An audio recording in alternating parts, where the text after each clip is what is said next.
যে তোমায় ছাড়ে আমি তোমায় ছাড়বো না। রবীন্দ্রনাথ আমাদের সংস্কৃতিতে, আমাদের চেতনায়, আমাদের অস্তিত্বে নিবিড়ভাবে জড়িয়ে আছেন।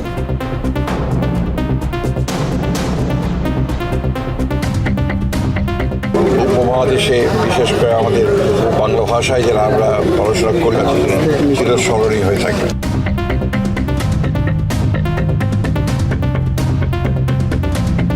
তো রবীন্দ্রনাথ ঠাকুর ঢাকা বিশ্ববিদ্যালয়ের প্রতিষ্ঠার বিরোধিতা করেছিলেন কি করেন নাই, এই বিষয়ে মীমাংসা করার জন্য রমেশচন্দ্র মজুমদারই যথেষ্ট।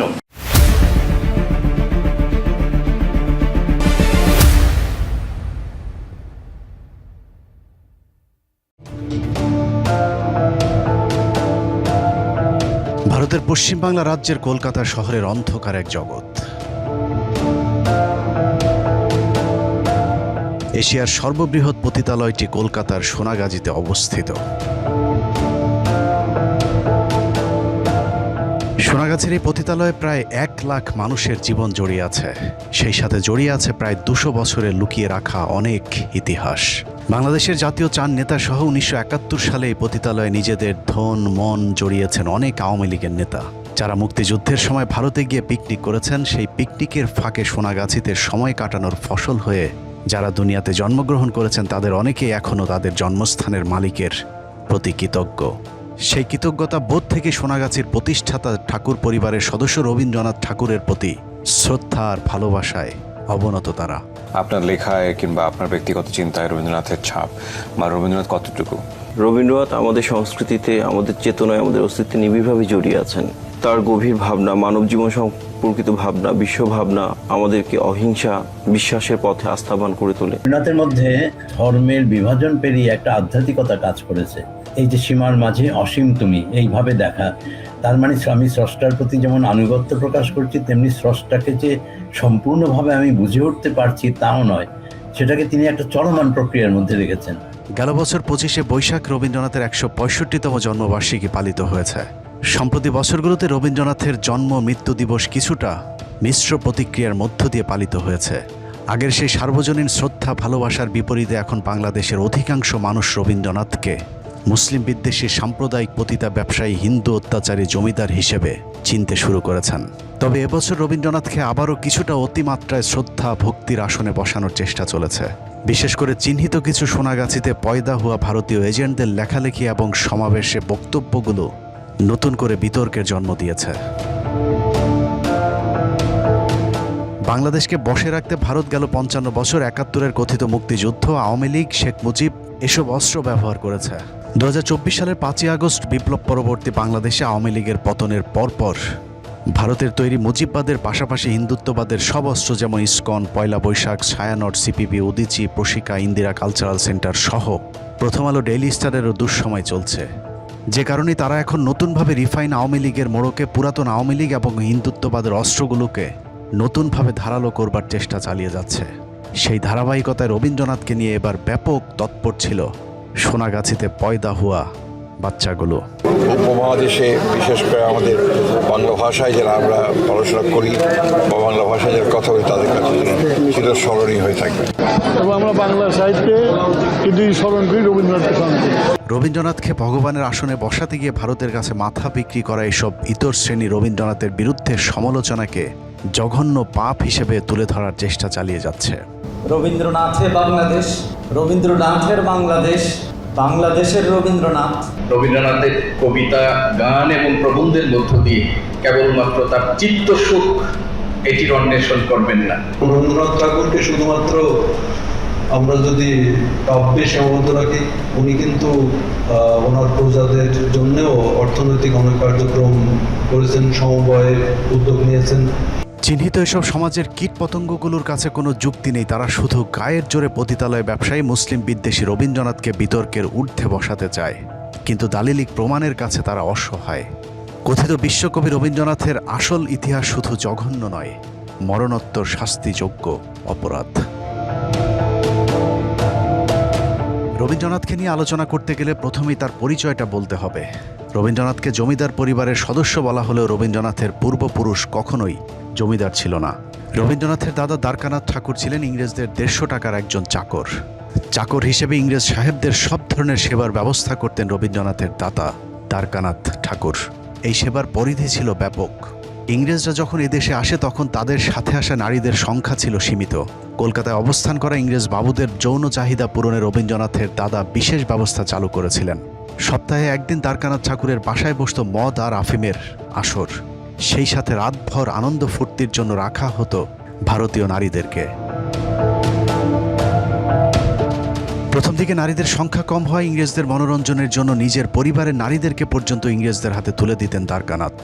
রবীন্দ্রনাথের শারীরিক গড়নের কারণে অনেকেই মনে করেন রবীন্দ্রনাথের মায়ের গর্ভে আসা রবীন্দ্রনাথ ইংরেজদের অবৈধ সন্তান।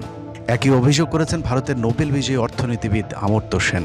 রবীন্দ্রনাথের সাম্প্রদায়িক উগ্রতার কট্টর বিরোধিতা করা এই অর্থনীতিবিদ বলেছেন, রবীন্দ্রনাথের আসল জন্ম পরিচয় পেতে তার ডিএনএ পরীক্ষা করা প্রয়োজন।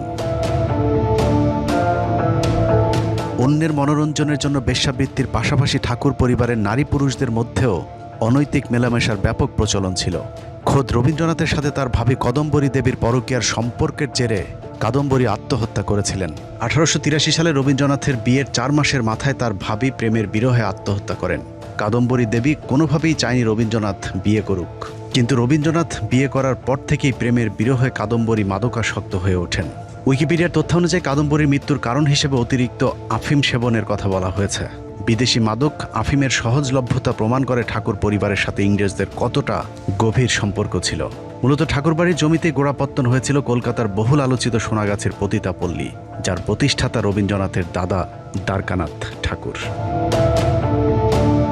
2012 সালে আনন্দবাজার পত্রিকার একটি নিবন্ধ ছাপা হয়েছিল, যেখানে ওই সোনাগাছিতে ঠাকুর পরিবারের মোট 43টি যৌনপল্লীর কথা বলা হয়েছে, যে ব্যবসা রবীন্দ্রনাথের জীবদ্দশা পর্যন্ত চালু ছিল বলেও পত্রিকাটিতে দাবি করা হয়েছে। ভারতের প্রখ্যাত ইতিহাসবিদ গোলাম আহমেদ মর্তুজা এক অনন্য ইতিহাসের অসাধারণ দ্বারকানাথ অধ্যায়ে রবীন্দ্রনাথের 3 পুরুষ ধরে চলা পতিতা ব্যবসার সবিস্তর চিত্র তুলে ধরা হয়েছে। শেষ দিকে রবীন্দ্রনাথের বেশিরভাগ সময় কাটত পতিতালয়ে, এমনকি সাহিত্য চর্চার জন্যও পতিতালয়ের পাশে একটি ঘরেই জায়গা করে নিয়েছিলেন রবীন্দ্রনাথ ঠাকুর। এমনকি বিভিন্ন যৌনকর্মীদের সাথে তার শারীরিক সম্পর্কের ফলে রবীন্দ্রনাথ সিফিলিস রোগে আক্রান্ত হয়েছিলেন। আনন্দবাজার পত্রিকার বাংলা 1406 সালের 28 কার্তিক তারিখে প্রকাশিত বিশ্বজিৎ রায়ের একটি কলামে বলা হয়েছে, চুরি করে সাহিত্য রচনার মতো পতিতা সাহিত্যের উপর রবীন্দ্রনাথের মারাত্মক দক্ষতা ছিল। আরও সহজ করে বললে অশ্লীল সাহিত্যের উপর রবীন্দ্রনাথের পিএইচডি ডিগ্রি ছিল। সত্যি কথা বলতে ওই সময় বিশেষ কারণের কলকাতায় সিফিলিস রোগ খুব একটা কমন রোগ ছিল, তাই 1928 সালে অবতার পত্রিকায় রবীন্দ্রনাথের সিফিলিস রোগের বিষয়টি খুব একটা গুরুত্ব পায়নি। বলে রাখা ভালো, সিফিলিস হচ্ছে যৌন সংক্রান্ত একটি রোগ। সাধারণত বহু নারীতে আসক্ত পুরুষের ক্ষেত্রে এই রোগ হয়ে থাকে, যে কারণে ভারতের অনেকেই মনে করে থাকেন রবীন্দ্রনাথের নিত্য নৈমিত্য পতিতালয়ে যাওয়া আসার কারণেই সিফিলিস রোগ হয়েছিল। চারিত্রিক স্খলনের পাশাপাশি নৈতিকভাবেও রবীন্দ্রনাথ চরম অসৎ ছিলেন। বিশেষ করে সাহিত্য চর্চার নামে রবীন্দ্রনাথ অন্যের লেখা নকল করার কাজে সময় ব্যয় করেছেন বেশি। রবীন্দ্রনাথের লেখা যেসব সাহিত্য বিখ্যাত হয়েছে তার বেশিরভাগ এরই মধ্যে নকল হিসেবে প্রমাণিত হয়েছে। 1913 সালে রবীন্দ্রনাথ যে নোবেল পুরস্কার পেয়েছিলেন সেটি আসলে গীতাঞ্জলির জন্য নয়, বরং গীতাঞ্জলির ইংরেজি অনুবাদ সং অফারিংসের জন্য। মূল গীতাঞ্জলি প্রকাশিত হয় 1910 সালের 4 আগস্ট, যেখানে মোট কবিতা সংখ্যা ছিল 157টি। গীতাঞ্জলির 157টি কবিতা থেকে 50টি এবং অন্যান্য গ্রন্থ থেকে 50টি, সর্বমোট 103টি কবিতার সমন্বয়ে 1912 সালে প্রকাশিত হয় সং অফারিংস।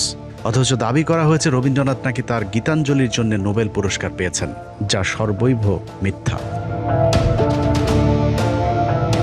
প্রতারণার এখানেই শেষ না। রবীন্দ্রনাথের বাংলা যে কবিতাগুলো ইংরেজিতে অনুবাদ করা হয়েছিল সেটা রবীন্দ্রনাথ নিজে করেনি। সিএফ অ্যান্ড্রুজ নামে একজন ইংরেজি লেখক রবীন্দ্রনাথের কবিতাগুলো ট্রান্সলেশন করেছিলেন, কিন্তু রবীন্দ্রনাথ কখনোই সেটা স্বীকার করেনি। কৌশলে তিনি অ্যান্ড্রুজের নাম দিয়েছিলেন দীনবন্ধু, যাতে কেউ বুঝতে না পারে তিনি তার লেখাগুলো ইংরেজি করতে কোনো বিদেশির সহযোগিতা নিয়েছিলেন। সেটাও সমস্যা না। ইংরেজদের পা চেটে যে গীতাঞ্জলির উপর রবীন্দ্রনাথ নোবেল জিতেছেন সেই লেখায় অসংখ্য চুরির প্রমাণ মিলেছে। গীতাঞ্জলির ইংরেজি অনুবাদ সং অফারিংসের ভূমিকা লিখতে গিয়ে ইংলিশ কবি ইয়েটস লিখেছেন, A tradition where poetry and religion at the same thing has passed through the centuries, gathering from learned and unlearned metaphor and emotion, and carried back again to the multitude the thought of the scholar and of the noble. Gitanjali ইংরেজি অনুবাদের 26 নম্বর কবিতা এবং ইংরেজি বাইবেলের song of সলোমনের দুটি শ্লোকের সাথে হুবহু মিল রয়েছে। এছাড়া সেন্ট ফ্রান্সিসের রচিত খ্রিস্টান ধর্মীয় গান ক্যান্টিকেল এবং ইংরেজি গীতাঞ্জলির 86 নম্বর কবিতার সাদৃশ্যতা রয়েছে।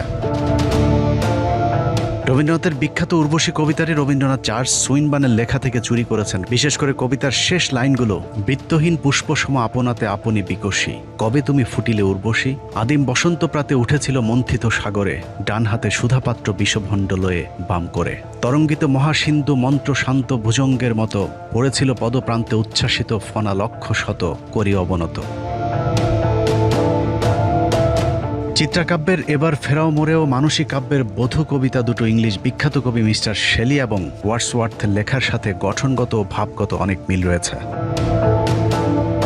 প্রিয়রঞ্জন এবং নারায়ণ বিশ্বাসের মতে রবীন্দ্রনাথের গোড়া এবং ঘরে বাইরে দুটি কাব্যই ইংলিশ লেখকদের লেখার কপি পেস্ট। মুসলমানদেরকে নিজেদের সাহিত্য নিজেদের সৃষ্টি করার বয়ান দেয় রবীন্দ্রনাথ নিজেই মুসলমান লেখকদের লেখা চুরি করেছিলেন। রবীন্দ্রনাথের বিখ্যাত কাব্যগ্রন্থগুলোর বিরাট একটা অংশ মধ্যযুগের মুসলিম কবিদের থেকে চুরি করা। শেখ সাদি মির্জা গালিব এবং উমর খাইয়াম সহ মুসলিম অনেক লেখকের সাহিত্য রবীন্দ্রনাথ নিজের বলে চালিয়ে দিয়েছেন। ভারত তীর্থ নামের রবীন্দ্রনাথের বিখ্যাত কবিতাটি পার্সিয়ান কবি জালালউদ্দিন রুমির কবিতার হুবহু নকল। শুধু বিদেশি লেখক নয়, বঙ্গদেশীয় অনেক সাহিত্যকর্ম পর্যন্ত চুরি করেছিল বিশ্ব চোর রবীন্দ্রনাথ।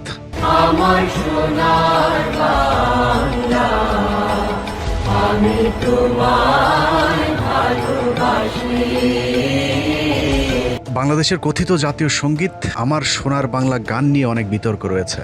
1905 সালে বঙ্গভঙ্গ রদের বিরোধিতা করে লেখা আমার সোনার বাংলা গানটির প্রতিটি লাইন এদেশের দরিদ্র মুসলমানদের বিরোধিতা করে লিখেছিলেন রবীন্দ্রনাথ। পূর্ব বাংলা অর্থাৎ বর্তমান বাংলাদেশ যেন কোনোভাবেই অর্থনৈতিকভাবে এগিয়ে যেতে না পারে সেই লক্ষ্যে হিন্দু জমিদারেরা সহিংস আন্দোলন শুরু করেছিল, যার নেতৃত্ব দিয়েছিলেন রবীন্দ্রনাথ, শ্যামাপ্রসাদের মতো কট্টর সাম্প্রদায়িক হিন্দু নেতারা। ইংরেজরা চেয়েছিলেন কলকাতাকে পশ্চিমবাংলার রাজধানী রেখে পূর্ব বাংলার পিছিয়ে পড়া বিশাল জনগোষ্ঠীর জন্য ঢাকাকে রাজধানী করে পৃথক একটি অর্থনৈতিক অঞ্চল তৈরি করতে। কিন্তু হিন্দু জমিদারেরা কিছুতেই চাননি মুসলমানেরা এগিয়ে যাক, কারণ তারা মনে করত পূর্ব বাংলায় আলাদা প্রাদেশিক রাজধানী হলে পশ্চিম বাংলার থেকে অর্থনৈতিক বাজেট কর্তন করা হবে। সে কারণেই তারা ব্যাপক বিদ্রোহ শুরু করে, যে বিদ্রোহে ক্ষুদিরাম সহ আরও অনেকে নিহত হয়। যদিও কট্টর হিন্দু সন্ত্রাসী ক্ষুদিরামকে ইতিহাসে বানানো হয়েছে মহানায়ক, মূলত সে ছিল একজন মুসলিম বিদ্বেষী। তাদের সম্মিলিত আন্দোলনের মুখে ইংরেজ সরকার 6 বছরের মাথায় 1911 সালে বঙ্গভঙ্গ করতে বাধ্য হয়, যে বঙ্গভঙ্গের কারণে আমাদের পূর্ব বাংলার মানুষ 100 বছর পিছিয়ে যায়। মুসলমানদের বিরুদ্ধে কট্টর হিন্দুদেরকে জাগিয়ে তুলতে যে গান লেখা হয়েছিল, সেই গানকে আবাল বাঙালি নিজেদের জাতীয় সঙ্গীত বানিয়ে 55 বছর ধরে গেয়ে যাচ্ছে। এখানেই শেষ নয়, আমার সোনার বাংলা গানের সুর রবীন্দ্রনাথ চুরি করেছিলেন গগন হরকরার লেখা আমি কোথায় পাবো তারে গান থেকে।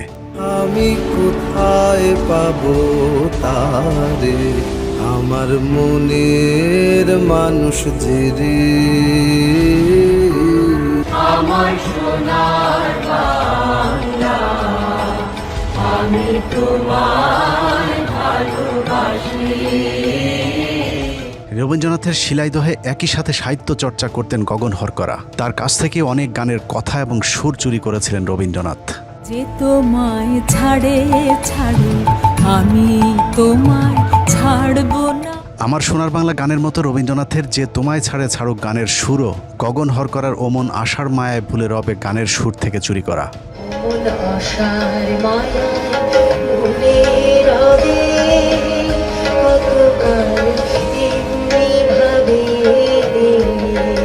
কোথায় পাবো তারে, আমার মনের মানুষ যে রে।